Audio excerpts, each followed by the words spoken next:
अस्सलाम वालेकुम। ये हमारा बूटस्ट्रैप से रिलेटेड थर्ड ट्यूटोरियल है। पिछले ट्यूटोरियल में हमने ये देखा था कि हम बूटस्ट्रैप की मदद से जो वेबसाइट का किसी भी वेबसाइट का लेआउट बनाते हैं तो उसके लिए हमें 3 बूटस्ट्रैप CSS क्लासेस की ज़रूरत होती है, जो कि मेन क्लासेस हैं: डॉट कंटेनर, डॉट रो और dot call class. Call class advance class है, इसकी बहुत सारी आगे से ब्रांचेस हैं।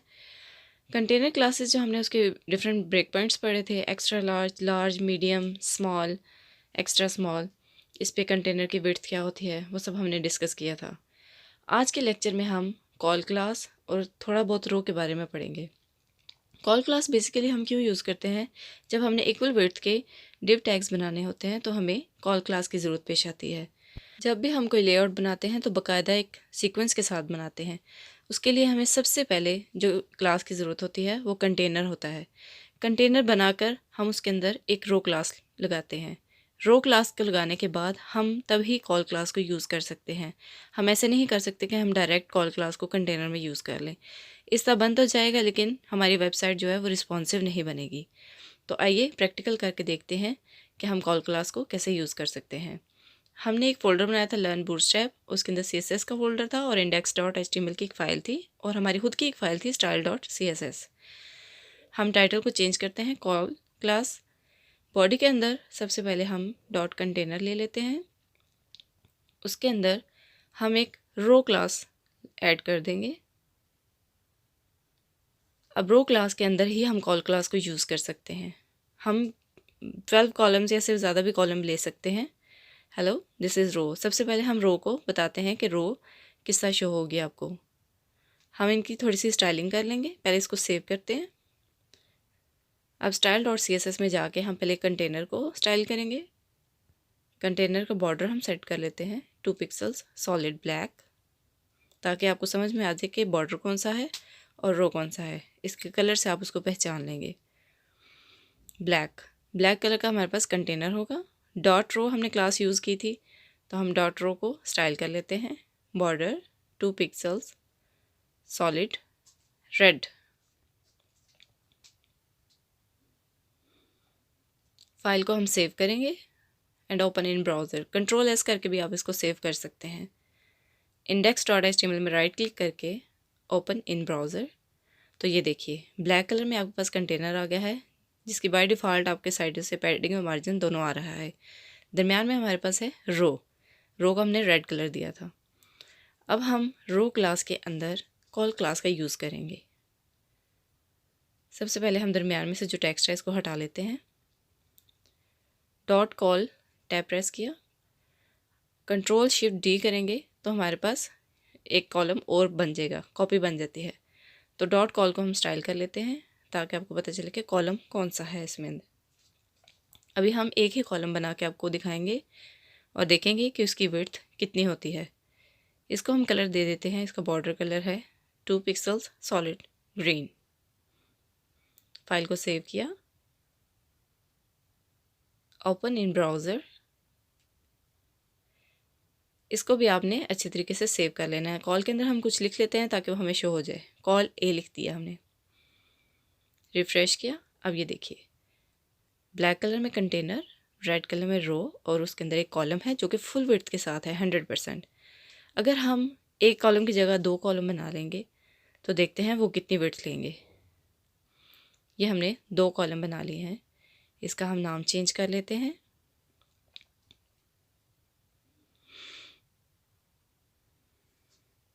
पहला हमारे पास कॉलम ए था, ये कॉलम बी ले लेते हैं। फाइल को सेव किया, ओपन इन ब्राउज़र, रिफ़्रेश। ये देखिए अब सिंपल कॉल यूज़ करने से ऐसा होता है कि हमारे पास जितनी भी डिव्स होंगी उन सबको सेम विड्थ मिल जाएगी। हमने 2 बनाई थी तो पूरी कंटेनर में जितनी भी विड्थ थी, जितनी रो के अंदर विड्थ थी, वो सबको सेम मिल गया। अब हम 3 कॉलम बनाते हैं ए, बी और सी और देखते हैं कितनी विड्थ लेता है। फाइल को सेव कर दें Ctrl+S करके, ओपन इन ब्राउज़र। तो ये देखिए तीनों की विड्थ सेम आ चुकी है। ये हमारे पास एक पूरी रो बन चुकी है। हम कंटेनर के अंदर एक और रो बना लेते हैं। अब हमारे पास 2 रो हो जाएंगी, उसके अंदर हम 2 कॉलम दे देंगे। कॉलम ए को चेंज करके हम कॉलम डी कर देते हैं और कॉलम बी को चेंज करके हम कॉलम ई कर देते हैं। फाइल को सेव करेंगे साथ साथ, कंट्रोल एस करके और शिफ्ट किया तो ये देखिए हमारे पास कॉलम डी और कॉलम ई आ गया है। ये 2 कॉलम थे तो उसने इक्वल विड्थ ली है। अब हम इसको कंट्रोल शिफ्ट डी करेंगे तो ये हमारे पास एक और कॉपी बन जाएगी इसकी, तो ये हमारे पास एक तीसरी रो आ जाएगी।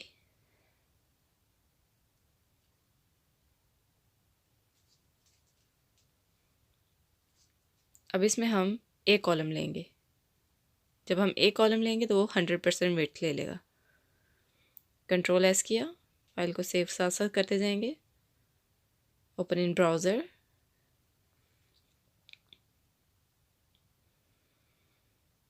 तो ये देखिए हमारे पास 3rd रो भी आ गई है और कॉलम एफ जो है वो हमारे पास फुल विड्थ के साथ आ चुका है। पहली रो में 3 कॉलम, आगे 2 और उसके आगे 1। इसके अंदर आपको टेक्स्ट वगैरह भी ऐड करके देख सकते हैं। चलिए आए हम इसके अंदर कोई टेक्स्ट ऐड करते हैं। एक हम हेडिंग ले लेते हैं H3 ताकि ज़्यादा बड़ी ना हो। सम हेडिंग्स गोज़ हेयर। टैग को लाजमी क्लोज करना है हमने, कोई भी टैग है उसको क्लोजिंग ज़रूर होती है। पैराग्राफ लॉरम 5 टैब प्रेस किया और क्लोज़ किया पैराग्राफ को। कंट्रोल एस कीजिए, इसको पहले हम कॉपी करते हैं कंट्रोल सी से और कॉलम बी की जगह हम इसको पुट कर देते हैं।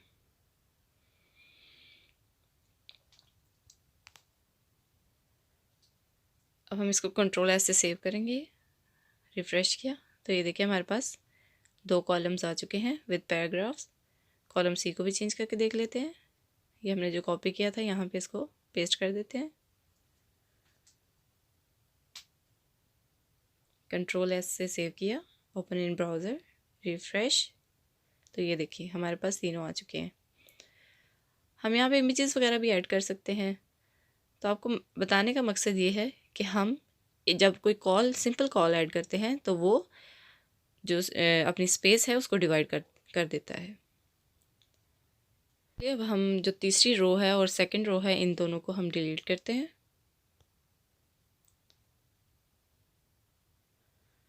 कंट्रोल एस करके इसको फ्रेश किया। ये हमारे पास 3 कॉलम्स आ चुके हैं विद इक्वल विड्थ। आप देख रहे हैं कि उनकी विड्थ बिल्कुल इक्वल है। हम इनको कलर भी दे सकते हैं। अब हमने जैसे डॉट कॉल को हमने ग्रीन कलर दिया था तो हम उसका बैकग्राउंड जो है बैकग्राउंड कलर हम पिंक ऐड कर देते हैं ताकि हमें कॉलम्स का सही तरह से पता चल सके। तो ये देखिए ये तीनों कलर्स हमारे पास पिंक आ गए। हम इनका कलर्स अलग अलग भी कर सकते हैं। तो उसके लिए हम ऐसा करते हैं कि हम अलग अलग कलर्स की क्लास बना लेते हैं। जैसे हम डॉट रेड कलर है तो हम डॉट रेड कलर का इसकी क्लास बना लेंगे और उसको हम बैकग्राउंड रेड दे देंगे। इसी हम जो हमने ये रेड कलर की क्लास बनाई है इसको हम अपने कॉलम में कॉल कर लेंगे। डॉट पिंक कलर की हम एक क्लास बना लेते हैं, उसमें बैकग्राउंड कलर देते हैं पिंक। इसके अलावा हम ब्लू कलर ले लेते हैं, डॉट ब्लू, और इसको हम बैकग्राउंड कलर दे देते हैं ब्लू। हम सिंपल अपनी क्लासेस में जाके इसको डॉट ब्लू कलर कॉल करेंगे तो हमारे पास वो कलर आ जाएगा। हमें बाकायदा पूरी कोडिंग लिखने की ज़रूरत नहीं है। ये पिंक कलर हम इसको में से हटा देते हैं डॉट कॉल में से। अब हम कॉलम जो ए वाला था, पहला कॉलम था, इसके अंदर कॉल क्लास थी और इसी के अंदर हम पिंक क्लास को भी कॉल कर लेते हैं। दूसरे में हम लिख लेते हैं ब्लू, उसमें ब्लू कलर आ जाएगा। बैकग्राउंड जो सेट हुआ है इसमें रेड में भी रेड कलर का जो बैकग्राउंड सेट हुआ है वो इन तीनों कॉलम्स के बीच में आ जाएगा। फाइल को सेव किया और रिफ्रेश, ये देखिए हमने इनका कलर भी चेंज कर दिया है। आप कुछ भी कलर रख सकते हैं, अपनी मर्ज़ी है आपकी। अब हम पैराग्राफ्स को थोड़ा बड़ा करके दिखाते हैं। लॉरम 20, ब्लू कलर वाले को भी हम थोड़ा सा बड़ा कर देते हैं। लॉरम 15,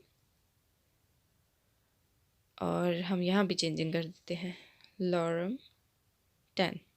फाइल को सेव किया, ओपन इन ब्राउज़र, ये देखिए अब ये कुछ अच्छा लग रहा है। ठीक है,